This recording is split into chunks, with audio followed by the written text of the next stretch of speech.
આ સાયક્લોન જે સુપર અલ્નિનોની જે વાત થઈ રહી છે એ 3 મહિના 4 મહિના બાદ એની ઇફેક્ટ જોવા મળે આવતા વર્ષે?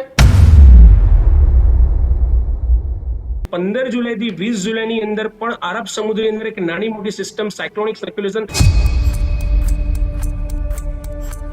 અલ્નિનો છે, સુપર અલ્નિનો છે, તો ડેફિનેટલી એની અસર આપણા શિયાળામાં અને આવનારા મતલબ કહેવાય કે આવવાનું જે સમર છે જૂન મહિનાથી લઈને નેક્સ્ટ નવેમ્બર 2027 સુધીમાં સુપર અલ્નિનો ઇફેક્ટમાં ભારત રહેશે, જેમાં ગુજરાત, મહારાષ્ટ્ર, મધ્યપ્રદેશ લખ્યું છે. ક્યારે એવી સંભાવના છે કે આપણે એવું કહી શકીએ કે ભાઈ સાર્વત્રિક વરસાદ છે ગુજરાતમાં? ત્યારબાદ ઓગસ્ટ મહિનામાં ફર્સ્ટ વીક ઓફ ઓગસ્ટની અંદર પાછી વરસાદી સિસ્ટમ સક્રિય થશે. હજુ સુધી તમે અમારી ચેનલને સબસ્ક્રાઇબ નથી કરી તો અત્યારે જ ન્યૂઝરૂમ ગુજરાતને સબસ્ક્રાઇબ કરો, ફેસબુક અને ઇન્સ્ટાગ્રામ પર ફોલો કરો.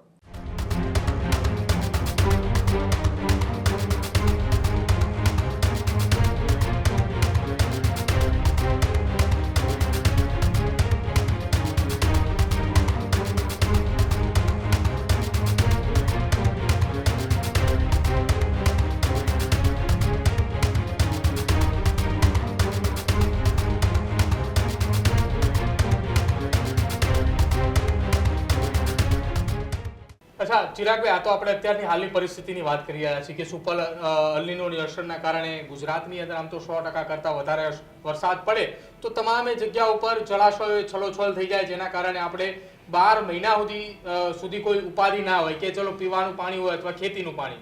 આ અસર આ વખતે વરસાદ ઓછો પડે, ચલો માની લઈએ વરસાદ આ વખતે ઓછો પડે, સરકારની તમામે તૈયારી. આવતા વર્ષે એટલે કે ચોમાસું પૂરું થયા બાદ શિયાળો અને ઉનાળાની અંદર આપણે કેમ કે વાવાઝોડું અથવા કોઈ આવી રહ્યું છે, કોઈ સિસ્ટમ સક્રિય થઈ રહી છે તો કમોસમી વરસાદ પડે, તો આ સાયક્લોન જે સુપર અલ્નિનોની જે વાત થઈ રહી છે એ 3 મહિના 4 મહિના બાદ એની ઇફેક્ટ જોવા મળે આવતા વર્ષે? ડેફિનેટલી. અને તમારી આ વાતનો જવાબ આપતા પહેલા બીજી નાની વસ્તુ બી તમને કીધું કે 15 જુલાઈથી 20 જુલાઈની અંદર પણ અરબ સમુદ્રની અંદર એક નાની મોટી સિસ્ટમ સાયક્લોનિક સર્ક્યુલેશન થવાની સંભાવના પૂરેપૂરી છે. એટલે એ થવી જ જોઈએ. જો એ થશે ને તો જે હમણાં ભાઈએ આપણને કીધું તો આપણા ગુજરાત માટે એક બહુ સારા સમાચાર છે. જો સિસ્ટમ સક્રિય થઈ તો ડેફિનેટલી ચોમાસામાં એ વરસાદનું પ્રમાણ વધશે. હવે તમારા સવાલનો જવાબ આપું હું કે અલ્નિનો છે, સુપર અલ્નિનો છે, તો ડેફિનેટલી એની અસર આપણા શિયાળામાં અને આવનારા મતલબ કહેવાય કે આવવાનું જે સમર છે એમાં સમરમાં એટલી ઇફેક્ટ નહીં થાય પણ શિયાળામાં ડેફિનેટલી અસર થશે, કારણ કે વરસાદ પાછળ તરફ બી આ વખત થશે. આપણને એન્ડ સુધી વરસાદ જોવા મળશે. અને આ વખતની વરસાદની જે પેટર્ન છે, 3 મહિનાની જે પેટર્ન જે સુપર અલ્નિનોમાં હોય છે એમાં એક સાયકલની 2 સાયકલની વચ્ચે 3 કે 4 નો મોન્સૂન બ્રેક સેમ આવી સિસ્ટમ તમે જે અત્યારે વાદળો બતાવી રહ્યા છો ને એવી સિસ્ટમ ઊભી થવાની બી પૂરેપૂરી સંભાવના સુપર અલ્નિનોમાં છે. એટલે એને સુપર કેમ કહેવામાં આવે છે કે સડનલી એ વસ્તુ કોઈ ક્રિએટ કરી નાખે. અચાનક તમને એવું લાગે કે રાતોરાત પાવર ક્યાંથી આવી ગયો, 48 કલાક વાદળો હતા, 48 વાદળો આવી ગયા અને પાછો વરસાદ વરસી ગયો, એનું જ નામ સુપર અલ્નિનો છે. એટલે એવું બનશે પ્રદીપભાઈ કે આપણા આ અલ્નિનોની અસર અત્યારે જે હાલમાં જે એક્ટિવ ઝોનમાં આપણે જો આયા નથી. એક્ટિવ ઝોન જુલાઈ ને ઓગસ્ટ મહિનો છે. ત્યારબાદ એનું જે ઇન્ટરમીડિયેટ જે લાસ્ટ એન્ડ ફેઝ છે એ સપ્ટેમ્બર એન્ડ થી સ્ટાર્ટ થઈને જાન્યુઆરી એન્ડ સુધીમાં છે. એટલે આઈએમડી બે રીતની વાત કરે છે. આઈએમડી એવું કહે છે જૂન મહિનાથી લઈને નેક્સ્ટ નવેમ્બર 2027 સુધીમાં સુપર અલ્નિનો ઇફેક્ટમાં ભારત રહેશે, જેમાં ગુજરાત, મહારાષ્ટ્ર, મધ્યપ્રદેશ લખ્યું છે. અને આપણો હવામાન વિભાગ એવું કહે છે કે સુપર અલ્નિનોની ઇફેક્ટ જૂન મહિનાથી લઈને આપણા અત્યારના નવેમ્બર સુધી રહેશે. પણ લગભગ જેટલા સાયન્ટિસ્ટ છે એ સાયન્ટિસ્ટોનું એવું અનુમાન છે કે આપણી સુપર અલ્નિનોની ઇફેક્ટ આપણા ગુજરાતમાં લગભગ જાન્યુઆરી એન્ડ સુધી રહી શકે. એટલે ત્યાં દરમિયાન નવેમ્બર ડિસેમ્બરમાં પણ નાના મોટા માવઠા, નાના મોટા વેસ્ટર્ન ડિસ્ટર્બન્સ અને લગભગ સાયક્લોનિક સર્ક્યુલેશન થવાની સંભાવના પૂરેપૂરી સુપર અલ્નિનોમાં આ વખત આપણને જોવા મળશે. ચિરાગભાઈ, ચલો હવે આપણે ડે વાઇઝ જઈએ કે 26મી જૂને આપણે ઊભા છીએ, હજુ પણ ગુજરાતમાં ક્યાંય સાર્વત્રિક કહી શકાય એવો વરસાદ નથી થયો. પહેલી સંભાવના આપ ક્યારે જોઈ રહ્યા છો? શું જૂનના અંતમાં 2-3 દિવસ આપ જોઈ રહ્યા છો? જુલાઈના પહેલા સપ્તાહમાં આપ જોઈ રહ્યા છો? ક્યારે એવી સંભાવના છે કે આપણે એવું કહી શકીએ કે ભાઈ સાર્વત્રિક વરસાદ છે ગુજરાતમાં? મુકદ્દલભાઈ, ખરેખરમાં હું સાચું તમને કહું, 7 જુલાઈ સુધી મારું મોડેલનું જે અનુમાન છે ને જે હું મોડેલ પર સ્ટડી કરી રહ્યો છું, 7 જુલાઈ સુધી મને ગુજરાતમાં સાર્વત્રિક મતલબ વરસાદનું જે આપણે કહીએ કે ચોમાસું બેઠું છે એવું મારા મોડેલમાં જોઈ નથી શક્યો. પણ 2 જુલાઈથી 5 જુલાઈમાં નાની મોટી સિસ્ટમ સક્રિય થવાની સંભાવના અત્યારે હાલમાં બની શકે તેમ છે.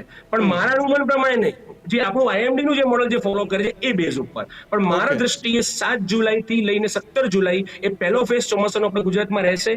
ત્યારબાદ એવું કહેવાશે જુલાઈમાં પાછો એન્ડમાં વરસાદ તમને જોવા નહીં મળે, વરસાદની મતલબ ઘટ ઓછી થઈ જશે. ત્યારબાદ ઓગસ્ટ મહિનામાં ફર્સ્ટ વીક ઓફ ઓગસ્ટની અંદર પાછી વરસાદની સિસ્ટમ સક્રિય થશે અને પાછું 15 ઓગસ્ટ સુધી આપણને ચોમાસું જોવા મળશે. ત્યારબાદ પાછું 15 ઓગસ્ટ થી 22 ઓગસ્ટમાં આપણે થોડી ઘણું પાછું એ એટમોસ્ફિયર મોન્સૂન બ્રેક જોવા મળશે અને 22 ઓગસ્ટ બાદ પાછી વરસાદ સિસ્ટમ જોવા મળે છે. અને ત્યારબાદનો જે છેલ્લો ટ્રપ છે, મતલબ એ કહેવાય છે કે સપ્ટેમ્બર જે ફર્સ્ટ વીકની અંદરનો ટ્રપ છે એ પાછો મોન્સૂન બ્રેક લાવશે અને પાછો એન્ડમાં સપ્ટેમ્બર મિડ થી એન્ડમાં પછી આપણે ત્રીજી એક સિસ્ટમ સક્રિય થઈને ચોમાસાની ગુજરાતની અંદર આપણને અસર જોવા મળશે. એટલે આ ચિરાગભાઈ, વખતે જે જો- ગેપ બોલ્યો છું ને એ ખેડૂત ભાઈઓ છે એ ખેતરમાં ડ્રોન ઉડાવતા હોય છે ત્યારે આપણે એક પ્રશ્ન સતાવતો હોય છે કે જે આપણે અત્યાર સુધી જીપીએસ ટેકનોલોજીવાળા ડ્રોન વાપર્યા છે, જેથી કરીને મોબાઈલ ટાવર છે અથવા તો હાઈ ટેન્શન લાઇન પસાર થતી હોય, કોઈ વૃક્ષો હોય, ત્યારે જે જીપીએસ ટેકનોલોજીવાળા ડ્રોન છે એમાં ટકરાય અને ટ્રેસ થાય છે. પણ એગ્રીવન લાવ્યું છે GNSS ટેકનોલોજી ડ્રોન, જેથી કરીને એ ડ્રોન છે એ કોઈ જગ્યાએ ટકરાય નહીં, પોતાની રીતે જ ડિસિઝન લે છે અને મૂવ થઈ જાય છે, જેથી કરીને GNSS ટેકનોલોજી ડ્રોન છે એ વાપરવાનો આગ્રહ રાખો. હજુ સુધી તમે અમારી ચેનલને સબસ્ક્રાઇબ નથી કરી તો અત્યારે જ ન્યૂઝરૂમ ગુજરાતને સબસ્ક્રાઇબ કરો, ફેસબુક અને ઇન્સ્ટાગ્રામ પર ફોલો કરો.